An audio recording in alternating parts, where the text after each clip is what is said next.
3 ways to remove fear when it comes to day trading. Way number 1 is actually literally to remove your P&L function on your Thinkorswim platform. So as an example, how many times if you actually personally enter a trade, you're up, say $100, up $200, up $300, and I know where you're down to 150, then you're down to 100.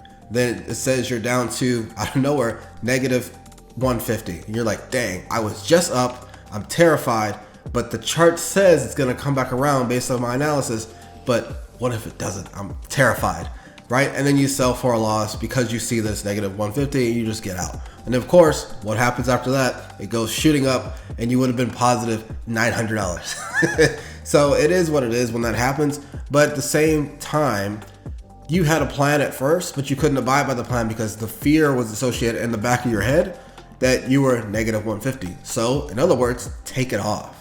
So when you're using my strategy, I like to use the Active Trader platform inside of Thinkorswim, which shows your P&L. It makes it so you can enter and exit trades easily. Literally go in there, little gear icon, setting icon, and take off where it says the profit and loss. So that way you'll never know how much you're up, but you'll also never know how much you're down. If you're day trading and you're basically in a trade realistically between 1 minute and 15 minutes, that's fine. You can wait 15 minutes to see the outcome. But realistically, you already know the outcome anyway, because if you enter on a play here and it goes up to here, you know it's positive. It's down to here, you know it's negative. Why it's so important is because let's say you have one option contract for SPY. If it's up here, maybe it's only $10 plus. If it's down here, maybe it's only $5 negative. But what if it was 100 contracts? This might be up $5,000. This might be down $2,000. The negative $2,000 would make you panic if this wasn't even the spot where you're supposed to sell. So if you take off the whole concept of seeing the P&L up, down, up, down, up, down, up, down, each little tick and tack per second, you won't have to worry about that. You just know positive, negative, because on the 1 minute chart, it's just showing what it is, basically directionally where it's going. So if you take out the P&L, it reduces your anxiety and stress levels significantly. So that's one way to actually remove the fear when it comes to day trading. Way number 2 is, let me look at my notes realistically, is, you might not like to hear this, it's to set an alarm. And for me, I'm different because I'll set an alarm near my pre-planned entry, right? So that way I'm not staring at the chart. Different story, have videos on talking about that topic as a whole. But I'll set my alarm near where my pre-planned entry is if it's coming down for like a bounce to the upside.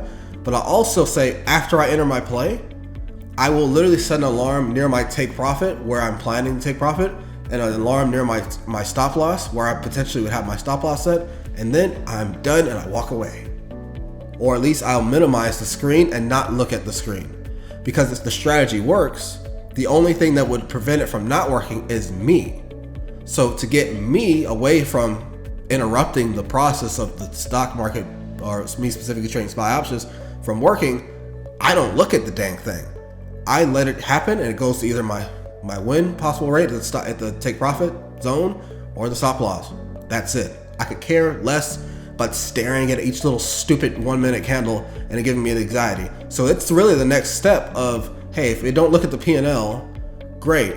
But if you're still staring at each little candle going up, down, you're gonna sell because you're gonna be worried about, okay, it went a little against me and it hit to my take profit area, but I'm scared. I don't wanna be scared. I don't care. I'm literally getting up and walking away because I don't wanna mess anything up.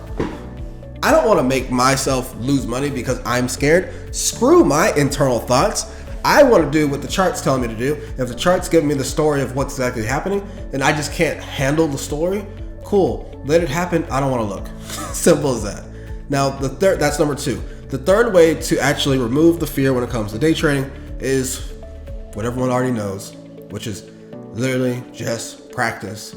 But let me give you tangible information. Practice actually 30 minutes a day. Maybe an hour, but we'll just say 30 minutes. And I don't mean, okay, well, if you say 30 minutes a day, then okay, well, I'll just do only Saturday for 2 hours. I don't mean that. Think about it. Which one's better? 30 minutes a day or 2 hours on a Saturday? This one seems like more. But if you can keep it on your mind every single day for 30 minutes of today on a random Monday or on Christmas Eve of you practicing, you will 100% have it so ingrained in your head because you think about it every single day that when you go into an actual trade, regardless whether you remove the P&L or not, or set your alarms at your pre-planned entries, exits, and stops, you'll be in much more of a calm state of mind that maybe you don't even have to use number 1 or number 2. You'll be so good that you can just look at it. It's going to go here. I practiced this 2.5 weeks ago on a Tuesday at 1 p.m. I've seen this trade already before. I've seen this trade thousands of times because you practice every single day versus you trade on a Saturday. If you trade on a Saturday and there's only 52 weeks in a year, you have 52 practice days. But if you trade every day for 30 minutes, you have 365 practice days. Which one's gonna make you work better?